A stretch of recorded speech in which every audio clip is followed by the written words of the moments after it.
Bien, les damos la bienvenida a todos los participantes a esta charla conversatorio que lleva por título Historia contemporánea de Rapa Nui.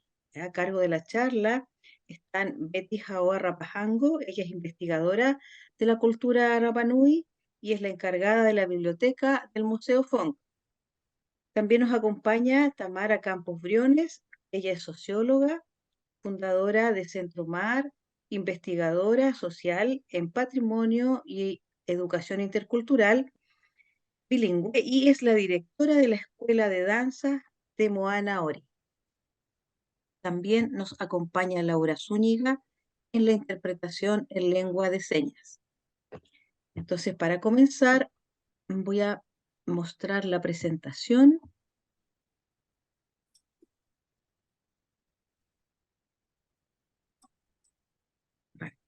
Ahí se ve la presentación. Ah, sí. Ya, ya chicas, les doy la palabra. Bien, un gusto estar aquí. Muchas gracias, Alison, y al museo por la invitación, por generar esta instancia en este mes de junio que se conmemora la celebración de los pueblos originarios en Chile.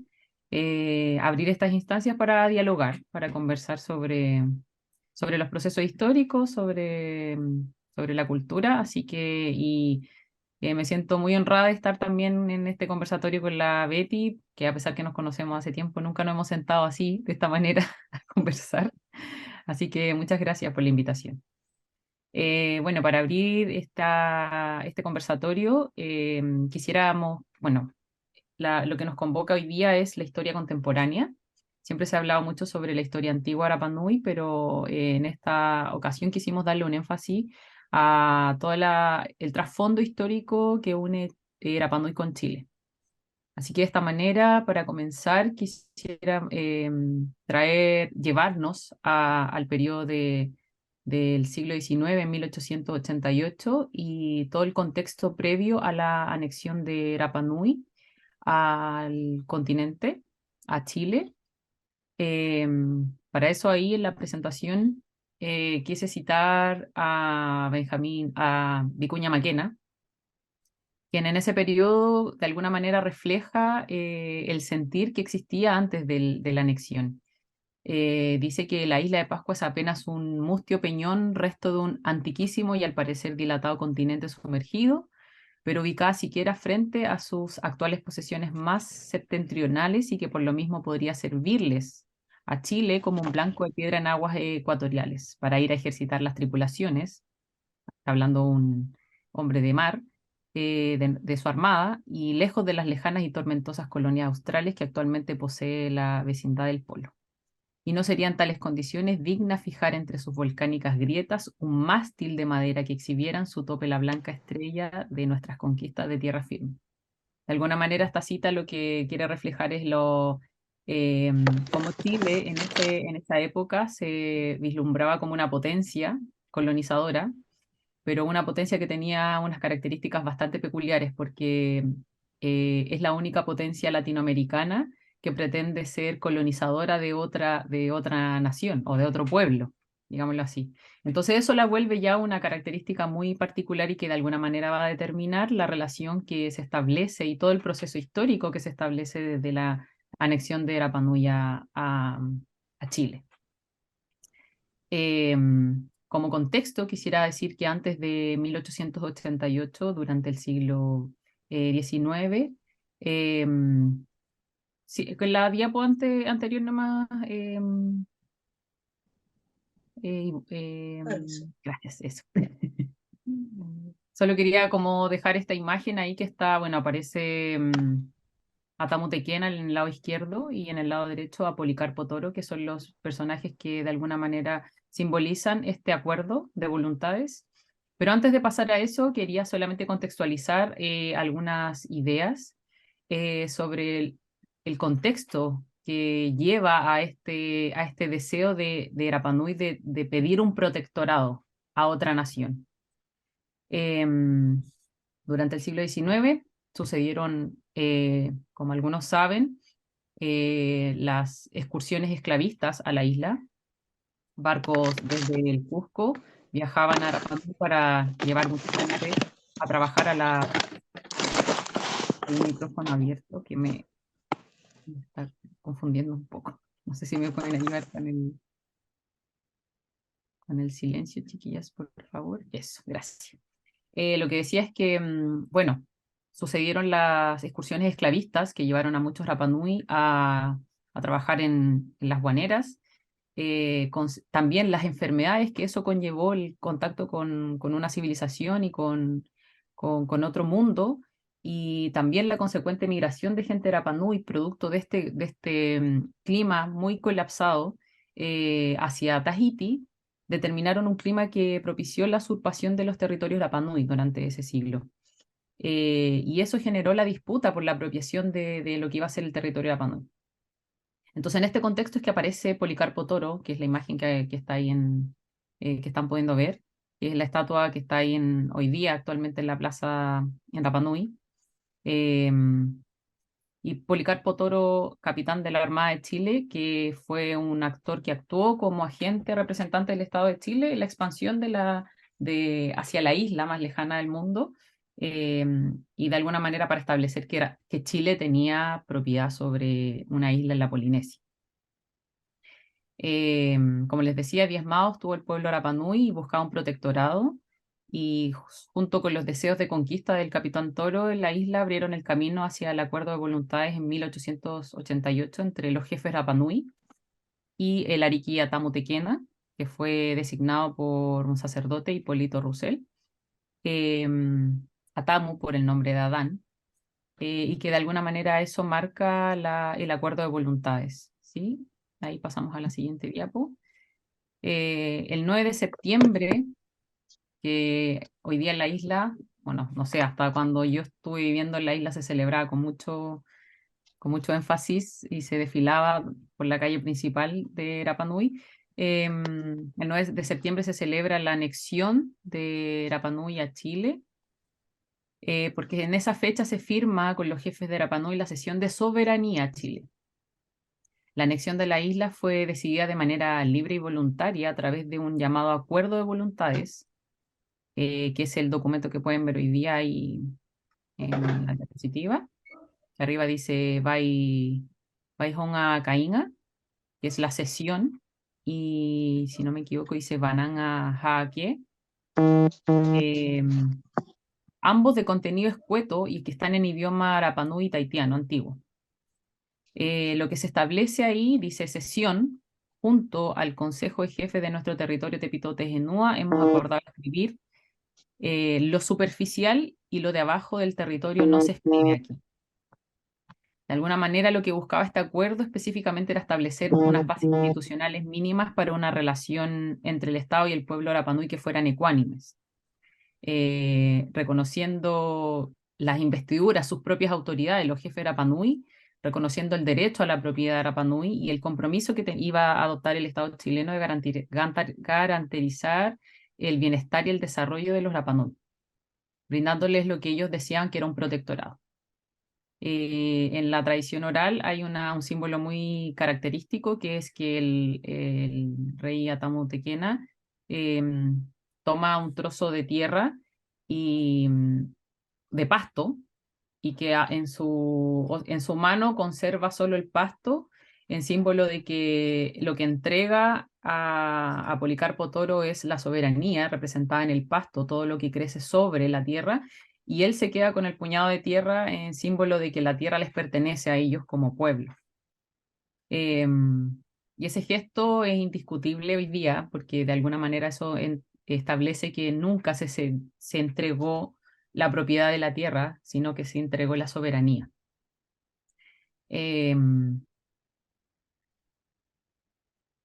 Bueno, solo decir que después de este acto, solo desde 1888 hasta 1892, Chile implementó una especie de proyecto de colonización, solo 4 años, pero que durante 4 años este proyecto fracasó. por una serie de variables, por supuesto, pero a partir de 1895 el Estado chileno toma la decisión de arrendar la isla, los territorios que habían podido adquirir a través de Policarpo Toro, y de alguna manera este arrendar lo hacen a un capital privado. Primero, en 1903, lo arriendan a una compañía, Merlet, y luego en 1953 lo hacen a la compañía explotadora de Isla de Pascua, la conocida CEDIP, de la que nos va a hablar luego Betty, y que esta compañía se ocupó de la explotación de la ganadería, principalmente en Rapa Nui. Se convirtió en una hacienda ganadera. Y eso es lo que conllevó al sometimiento de la población Rapa Nui a un régimen de confinamiento territorial. Em, a un sistema de esclavitud laboral y diversos tipos de castigos físicos, así como toda clase de abusos. Los siguientes hitos de los que va a hablar Betty, de la historia contemporánea de Rapa Nui, nos guiarán a través de este proceso y esta relación que se empieza a establecer desde este momento simbólico de la anexión de la isla. Voy a nombrarlos. En 1914 sucede un hecho importante que es la rebelión de Angata. En 1982, otro hecho importante es la liberación de la lepra. En 1953, como hito, es la relación del Fondo Baitea y la Armada de Chile. En 1966 se promulga, desde 1888 a 1966, recién se promulga la Ley Pascua y la apertura al turismo. Y después vamos a hablar de Rapa Nui en el siglo XXI y la ley indígena. Eso. Betty. Ah, yo. Hola, Ana Córdoba, Maururo, Baimaite, Conaneimo, Banan, Atuya, Corua, Orungaite, Aranei, Orapanu. Muchas gracias. Agradezco el espacio para poder conversar sobre la historia de Rapa Nui, la historia contemporánea, porque como dijo Tamara, se habla mucho ya de los Moai, de la forma de vida antigua, pero hay que dar a conocer también todo lo que pasó en el siglo XX, que fue muy importante para Rapa Nui. Alison, siguiente, please. Ya. Para empezar, en 1895, como dijo Tamara, se arrendó la isla y viajó a Rapa Nui desde Tahiti el francés Enrique Merlet y adquirió algunos terrenos para poner sus ovejas e instalar un negocio ovejero sobre lanas y ese tipo de cosas. ¿Alison? ¿Qué pasó con la Alison? Pongo la presentación de inmediato. ¿Qué pasó? Se nos cayó. Bueno, en esa, voy a seguir igual, Sí, total son imágenes nuevas. dale. Señor Merlet, posteriormente en 1903, vendió todo lo que había logrado obtener en Rapa Nui y su trabajo y sus ovejas a la compañía explotadora de Isla de Pascua, manejada por la compañía inglesa Williamson Balfour. Entonces está el contrato en donde se ve que está, ¿sabes qué? Voy a poner mi presentación aquí también. Sí, no Está acá. puedo ponerla. Ya, no importa, ¿Tú puedes? a ver si la puedo poner. ¿Cómo se supone que tengo que hacerla? Abajo tienes que tenerla abierta en tu computador. Ya la tengo abierta. Ya, y abajo está el botón de compartir. Silenciar, compartir pantalla. Al medio, sí. Ya, Lo pinchas y ahí te debería aparecer la seleccionas y aparece. ahí está. Sí, ahí está. Ya, y inicio desde el principio. Ya. Entonces, acá estábamos. ¿Se ve bien, Alison? Se ve duplicada, la veo. ¿Por qué será que está? Bueno, Ahora sí, Ya. ahí pasó Eh, algo que mejoró la visión. Sí, sí, yo corrí para que pudiera mejorar. Entonces, parece este contrato en el año 1903 con la compañía Williamson Balfour y el señor Merlet. Entonces la compañía se hizo cargo de lo que había ya de negocio de ovejas, su fin era exportar lana, y de la gente que había en la isla.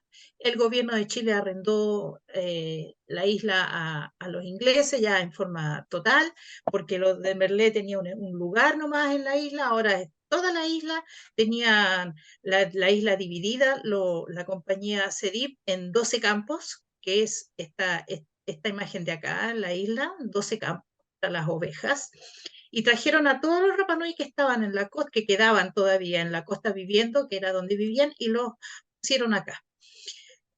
Aquí hay una foto en donde están faenando el asunto ovejero, trataron gente de Rapanui por unos pocos pesos, y esta sería la casa patronal de esa época.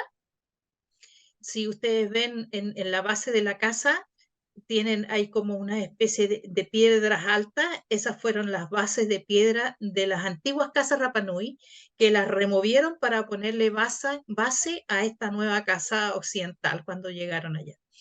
El año 1914, debido a toda la opresión que tenía la gente de Rapa Nui por medio de a través de esta compañía inglesa, una mujer Rapa Nui que se hacía llamar, eh, ¿cómo se llaman estas personas que enseñan religión? ¿Sacerdotisa? No, no, Evangélicos, no, no, no, misioneros, catequista, tequista. catequistas.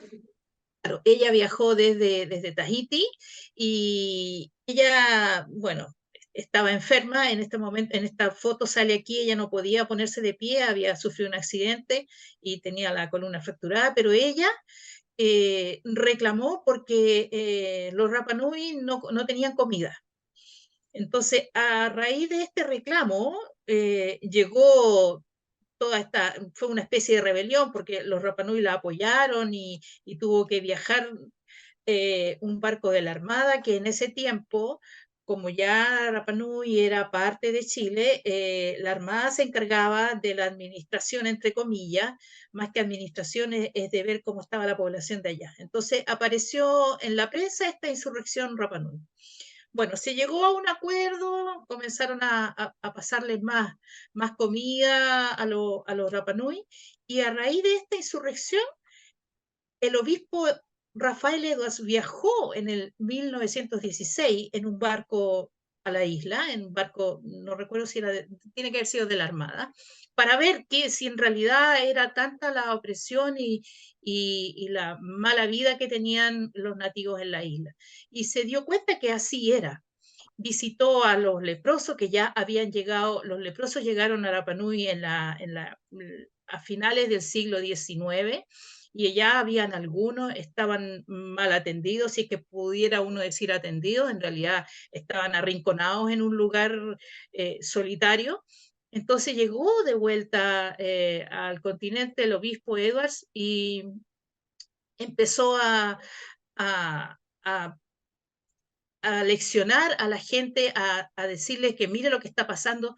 Habló con parlamentarios y la gente empezó a darse cuenta, los políticos de acá, de cómo estaba la gente nativa en Rapa Nui, que era gente chilena ya, pero que el gobierno, bueno, uno debe situarse en el contexto. El gobierno de Chile en ese tiempo no era una potencia económica, tenía sus propios problemas en el continente, la Armada se encargaba de la isla, así es que estaban hasta cierto punto, entre comillas, abandonados. Entonces, todo esto esta revolución a su vez que armó el obispo, llevó a muchas cosas, entre ellos a que la gente, los sacerdotes, el obispo enviara sacerdotes, más sacerdotes a la isla para poder llevar bien la espiritualidad de los Rapanui. Llegó Monseñor Bienvenido de Estela, por ejemplo, en el año 1920, y conjuntamente con esto, la parte política aquí, la parte del contrato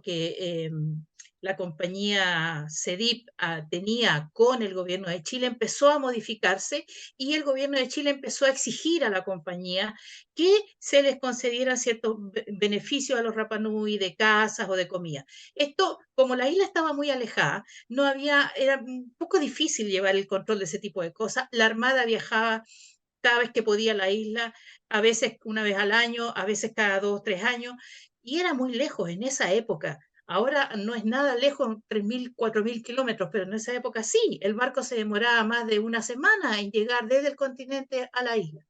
Entonces, empezaron a pasar a todas estas cosas. La gente en la isla empezó a adquirir más conciencia de que tenían ciertos derechos que podían ellos exigir de alguna manera, no todos, pero sí algunos, y de a poquitito empezó a moverse todo esto.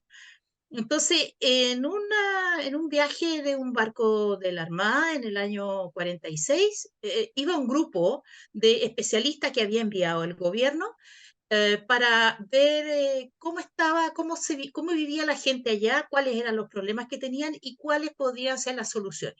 Entre medio de este grupo viajó un austríaco avecindado aquí en el continente, su nombre es Federico Felbermayr, y un abogado que después fue intendente de Valparaíso, que es Humberto Molina Luco. Ellos dos llegaron allá, vieron todo lo que había, cómo vivía la gente. Y, ¿perdón? ¿Perdón? ¿Sigo? Micrófono abierto, no, micrófono abierto. Ah, ya. Entonces, bueno, y ellos quedaron muy impresionados. Y cuando volvieron al continente, el Humberto Molina Luco empezó a formar, buscó gente y empezó y formó una sociedad que se llama Sociedad de Amigos Isla de Pascua, y cuya principal meta era lograr el bienestar de los leprosos que habían allá.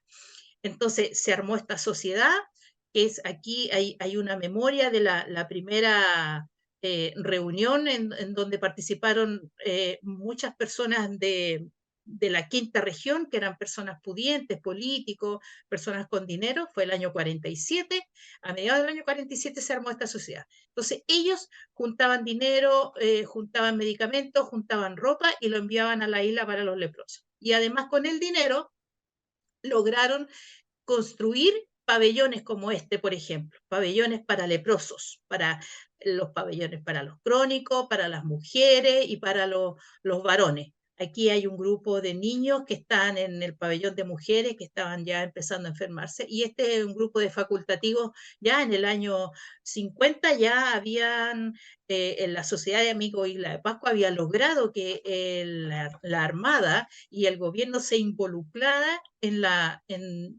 salud de los Rapa Nui leprosos. Bueno, después de a poquitito fueron muriendo los leprosos, no hubieron pocos contagios, y en el año 1982 el gobierno de turno declaró a Rapa Nui libre de lepra. El último leproso murió el año 2011, me parece, por ahí no estoy muy segura, 2014 por ahí. Entonces, con toda esta lepra, y estaba esta famosa compañía explotadora de ovejas. Aquí hay una parte del lugar donde tenían las ovejas. Este es el Fundo Baitea, que queda en el medio de la isla.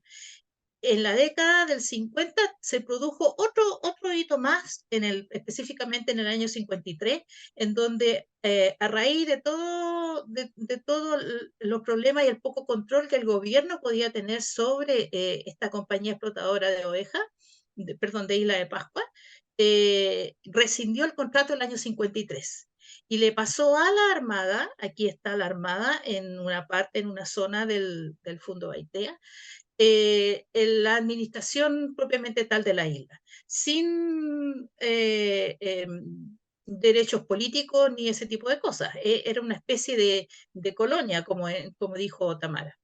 Aquí está una parte, por ejemplo, eh, eh, del Fundo Baitea, en donde aparte de las ovejas también habían platanares y otro tipo de cultivos para la gente de allá. Y el año 62 empezó una administración diferente en la isla, porque la Armada es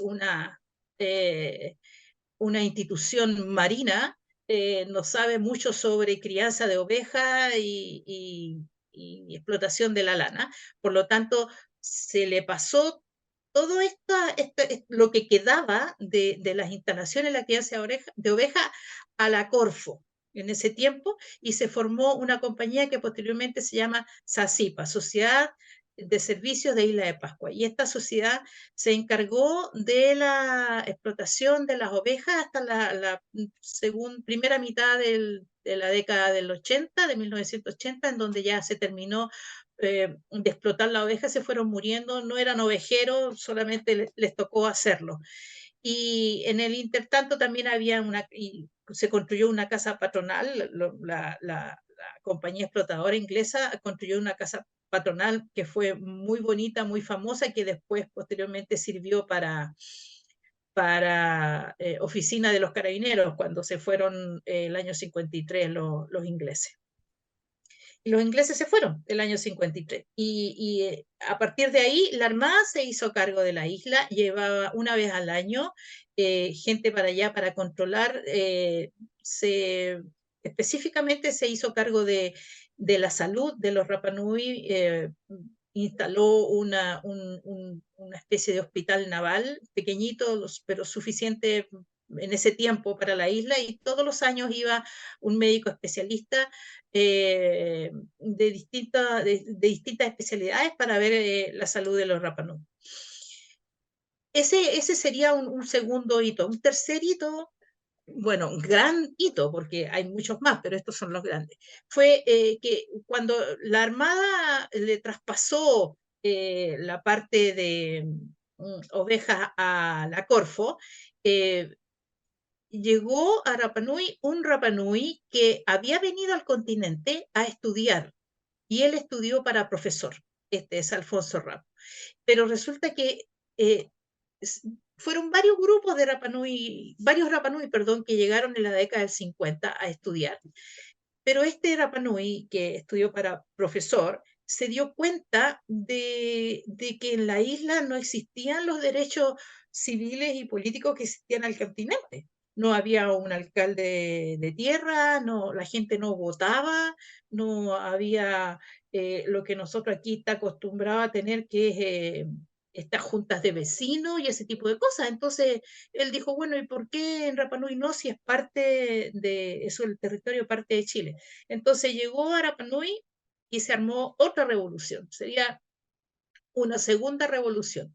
Esta revolución, bueno, fue bastante dramática, lo persiguieron, tuvo que esconderse Alfonso Rapu, llegó un barco de la Armada para traerlo preso, y él, entre medio de todo esto, envió una carta de forma subrepticia al presidente Frei, pidiéndole que por favor otorgar a la isla las leyes y derechos que debiera tener por ser territorio Rapa Nui. Bueno, con todo esto nació la Ley Pascua en el año 66, en la época del presidente Frei padre, Eduardo Frei Montalva.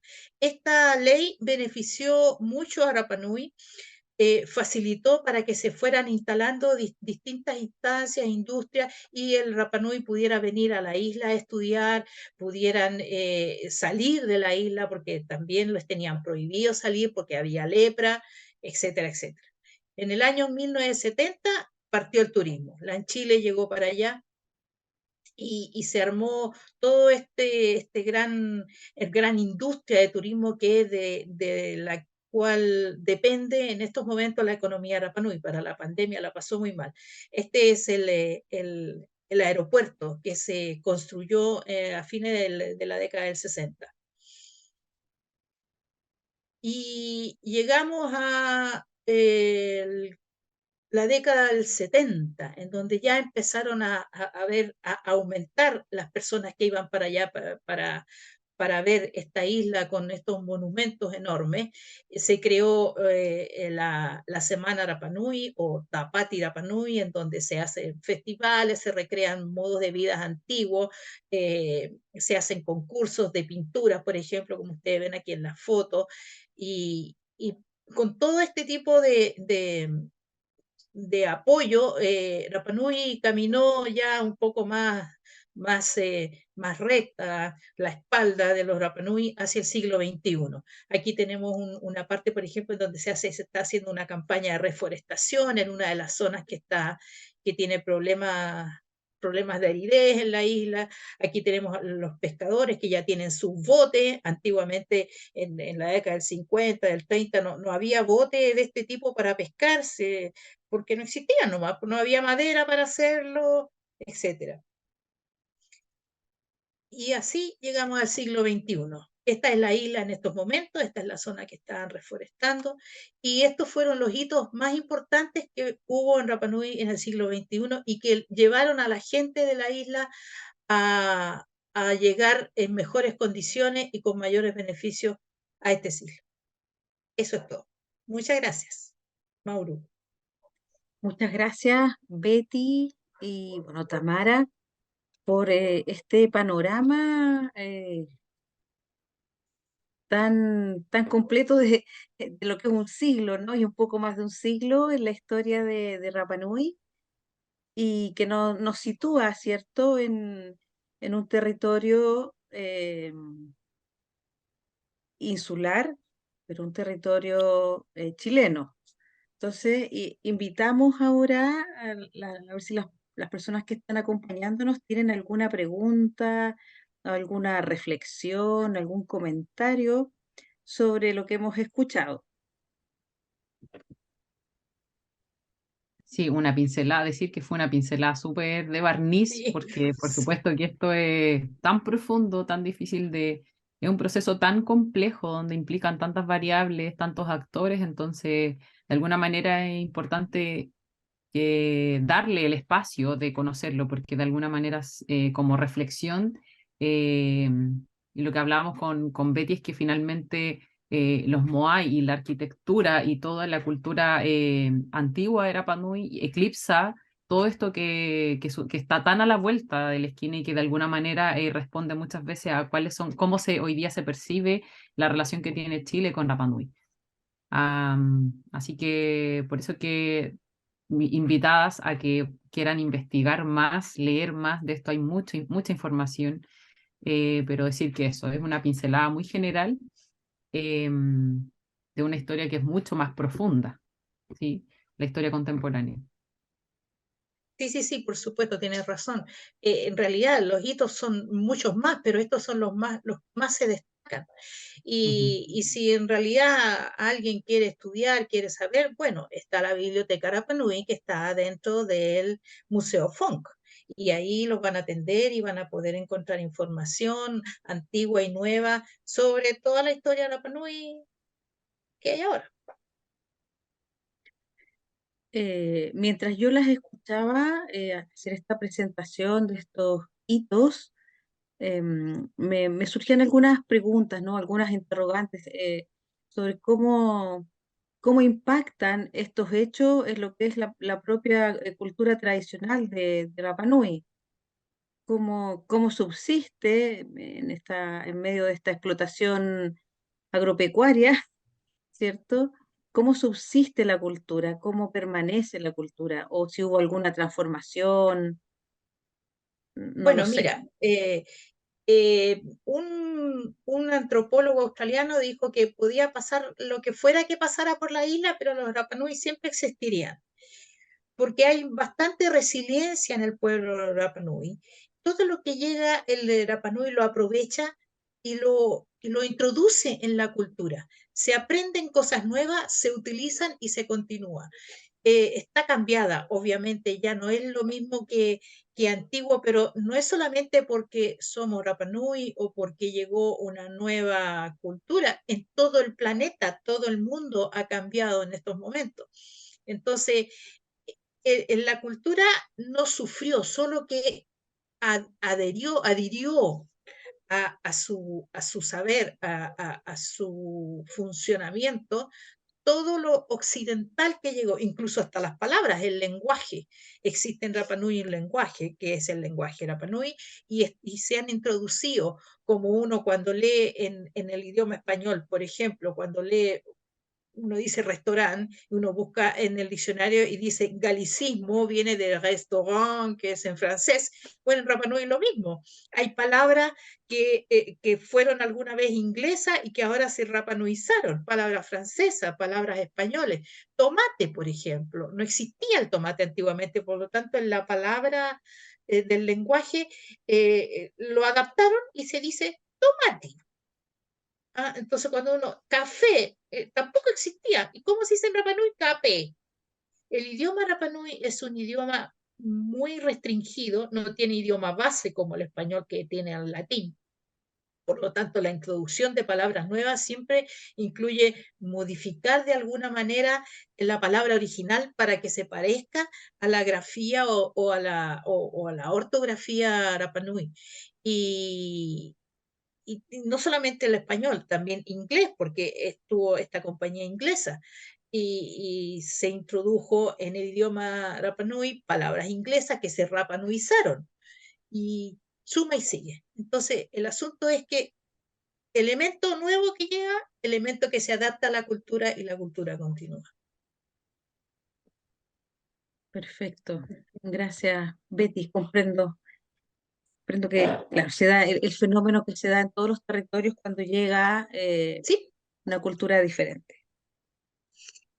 Sí, yo quisiera como complementar igual la idea de esta como resiliencia que habla la Betty, es que, claro, Rapa Nui se considera una cultura que siempre demostró durante todos estos procesos que, por ejemplo, los hitos que mencionó Betty son los más emblemáticos, que es como una resistencia a este avasallamiento cultural, a que se haya diezmado la población, a pesar de que siglo XIX se contabilizó alrededor de 100 personas luego de las razas esclavistas y del cocongo, que fue una enfermedad que no estaba y de alguna manera y el una simple isla que estaba resfrío. como de alguna manera protegida de enfermedades, que entraran nuevas enfermedades generó que se diezmara la población.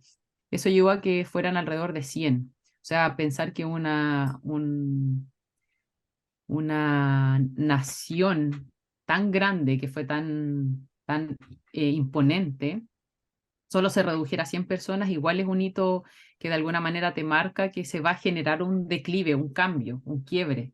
O sea, había mucha gente que tenía tanto conocimiento antiguo y que en ese periodo se fallecen, producto de todo este proceso, se perdieron conocimientos, pero eso no quedó así. O sea, la gente siguió buscando de alguna manera sobrevivir a esa situación.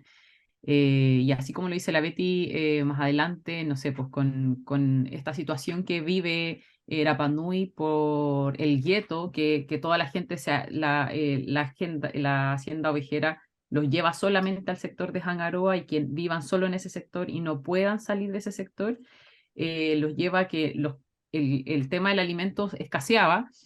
La rebelión de Angatas, en definitiva, es otra muestra más de que cuando la población quiere sobrevivir, lo hace y de alguna manera se resiste a esos cambios. Eh, bueno, más adelante el hito de Alfonso y esta revolución por la ciudadanía, el reconocimiento de la ciudadanía de Rapa Nui, también demuestra que siempre hubo lo que se dice como en la agencia Rapa Nui, es como no vamos a dejar que la colonialidad nos pase por encima, sino que finalmente siempre buscaron eh, sobrellevar esta situación que siempre fue como opresiva, ¿sí? Como, aunque cueste decirlo de manera pública muchas veces, la relación fue así. Pero de alguna manera, como decía Betty, siempre Rapa Nui ha demostrado una entereza, por querer de manera orgullosa decir que ellos todavía siguen sobreviviendo y que por lo mismo lo que decía al final, como en este periodo de que ya los Rapa Nui pueden sentirse muy erguidos y orgullosos, decir que ellos son parte de una cultura ancestral, responde de alguna manera en todo este recorrido de constante sobrevivencia y que yo creo que es emblemático también como mostrarlo de alguna manera cómo este pueblo se ha sostenido durante todo el tiempo. Y bueno, también decir que en el siglo XVIII y XIX, los sucesos que llevaron a que se redujera tanto la población Rapa Nui, jugó un poco también, tuvo un papel importante lo que es la biología, la ley del más fuerte. Los pocos que quedaron a comienzos del siglo XX, los 100 y algo que quedaron, eran los más fuertes. No solo fortaleza física, sino que fortaleza mental. Uno puede ver y sentir en estos momentos el Rapa Nui, la fuerza mental del Rapa Nui. Por eso que tuvo esa fuerza de alegar por comida y después de alegar por los beneficios, por la ciudadanía y las leyes que les corresponden. Porque somos todos hijos de personas fuertes, que fueron los que sobrevivieron, la ley del más fuerte. Entonces, muchos han pensado en tomar a la isla en sus estudios como un lugar como ejemplo para poder estudiar diferentes fenómenos humanos, biológicos y de la naturaleza. Y se han llegado a conclusiones bien particulares que refuerza todo esto de la fortaleza Rapa Nui. Sí, interesante eso que dices, Betty. No es primera vez que lo escucho, de tomar la isla como con todos Como estos ejemplo. acontecimientos tan característicos, tan propios y de sobrevivencia, de resiliencia, ¿no? Bueno, desde su fundación, que Rapa Nui vive en esta forma de vida, ¿no? Como una especie de paradigmas a seguir para resolver problemas y fenómenos humanos actuales, no en el territorio de Rapa Nui, obviamente. Sí, claro. Hay un famoso autor que se llama Jared Diamond, creo, que habla de esto, de que es un punto en el que vale la pena tomar en cuenta como ejemplo para el resto del planeta, para ver cómo proceder o cómo seguir en situaciones similares en el resto del planeta. Mm. Bueno, sin duda hay una tremenda cultura, un tremendo ejemplo histórico de salir adelante, no quedarse Sí. ahí, no ser definido por las circunstancias, en definitiva. Sí, sí, entre los problemas que hubo, por ejemplo, cuando hubo el asunto de cuando estaban los leprosos o la lepra, la isla se cerró, no podía salir la gente de Rapa Nui de la isla porque había lepra, no podían viajar en los barcos de los marinos que iban para allá, no podían venirse al continente. Entonces, ¿qué hacían los Rapa Nui? Se escapaban de alguna manera, ya sea escondidos en las bodegas de los barcos y llegaban aquí y de acá los devolvían de nuevo, o hacían sus barcos con sus botes, con lo que encontraban y partían a mar abierto. Algunos, la mayoría murieron, algunos llegaron a Tahiti, otros llegaron a Marquesa y así, no quedarse con los brazos cruzados. Mm, mm. Sí, estaba pensando en esta situación de aislamiento que tiene Rapa Nui. Mm. Cómo le ha Importante factor. jugado, cómo le ha jugado a favor y en contra, ¿no? Sí, sí, eso es cierto, a favor y en contra, tú lo dices. Es muy... es que, como es tan chico, si es chiquitito, tiene 166 kilómetros cuadrados, entonces es más chico que Viña del Mar. Ujú. Entonces, en algún momento, según los arqueólogos, llegaron a vivir 10.000 personas ahí. Entonces, caray, hay que tener fuerza para seguir en un lugar así. Sí. Bueno, lo que decía Alison, uno de los factores que de alguna manera en el siglo XIX, con esta disputa por quién se adquiría de alguna manera Rapa Mm. Nui como para su propio territorio, era el factor de la lejanía, o sea, en términos, las grandes potencias, qué sé yo, Francia, Inglaterra, no tenían interés. Francia era el que estaba más cerca, porque Tahití, que era era su protectorado más cerca de Rapa Nui, no tenía ni un interés en tomarlo porque sabía que estratégicamente estaba tan lejos de todo y era tan pequeña que la miraban justamente como era la cita que puse al inicio, como un peñón en el medio del mar. Y eso, por supuesto, que es un tremendo factor que yo creo que hoy día hablaba, por ejemplo, eso con una de las autoridades de Rapa Nui, eh, que la distancia es, o sea, si ya en Chile el tema de la descentralización es un tema re importante en términos culturales, o sea, las culturas del norte, de los pueblos originarios, es tan importante la descentralización. Imaginémonos qué pasa con Rapa Nui, que está tan lejana en el medio del mar, cómo conectamos esa realidad con la realidad de Chile. Entonces yo creo que es un factor que es re importante considerarlo al momento de estudiar la historia de Rapa Nui. Y ¿sabes qué? Eso mismo que dices tú, yo creo que fue el factor importante para que la cultura se sostuviera, el Ujú, aislamiento, que no tenían otra forma de conectarse.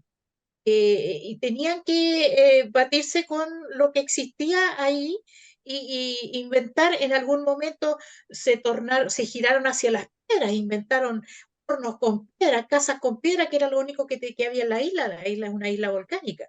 Entonces, esa lejanía, si viene a favor y en contra, en el favor que pudiera uno ver ahora, es que la cultura se sostuvo, se pudo guardar, no desapareció y ujú. casi desaparece, porque con 100 personas, poco más, ¿quién, quién sobrevive con 100 personas en un peñón, como dijiste tú al principio? Y en ese sentido, la Armada, hay muchos Rapa Nui que le tienen mucho agradecimiento con la Armada, porque la Armada de Chile tenía que ir constantemente para allá para ver cómo estaba y se ocuparon dentro de lo que ellos sabían, si son marinos, no son políticos, ni son Ujú. criadores de ovejas, ni nada. Entonces, un poco gracias a eso y un poco gracias a que llegó la compañía, aunque la compañía también no los trató muy bien, pero al menos no siguió muriendo gente. Se paró la desaparición de población Rapanui y empezó a subir. Entonces, esas circunstancias fueron suficientemente atinadas en el azar que uno podría decir para que existiéramos ahora, en estos momentos, yo creo alrededor de 4.000 Rapanui, en un siglo. Ujú. Sí, una tremenda historia. De las personas que están participando acá, si alguien quiere comentar, hacer una consulta, es el momento. O si no, vayan a la biblioteca Rapanui en el FONC. Bien, aprovechen de preguntar. Sí, pues tenemos aquí yo creo que estas instancias ya son pocas y aparte tenemos a la Betty que, no sé, su propia historia familiar puede decir mucho de lo vivido en esa época, o sea, como Ay, la familia sí, de ella. sí estoy conectado con Como, los marinos y con los ingleses para ambos lados. Bueno, ¿No? y les voy a dar las gracias a Betty y a Tamara por conectarnos con esta parte de la historia que es poco conocida, que es poco difundida, pero que existe, que existió y que de alguna forma fue determinante para lo que es hoy día Rapa Nui y la relación que Rapa Nui tiene con sí misma, con Chile y el resto del mundo. Vamos a dejarlos invitados para a seguir nuestras redes sociales del Museo FON para próximas actividades y durante el año vamos a estar programando y planificando otras charlas como esta, que nos agrada mucho poder hacerlo, de poder transmitir este conocimiento al público general de manera sencilla, de manera cercana, para ir conociendo y aprendiendo más de nuestro país, de nuestras culturas. Muchas gracias a cada uno y cada una por participar. Y Patricia nos deja en el chat, se agradece por la instancia del día de hoy, sin duda nos invita a reflexionar, nos dice. Y antes también Camila había saludado y había mencionado que era una hermosa instancia esta charla. Dicho eso, muchas gracias por participar y será hasta una nueva oportunidad. Que tengan Gracias, una, Corúa. Gracias. Chao, que tengan, Maribel. eso, que tengan Yolanda buena acá por tarde. Ibariba. Chao. Chao, Chao, chao. chao, gracias.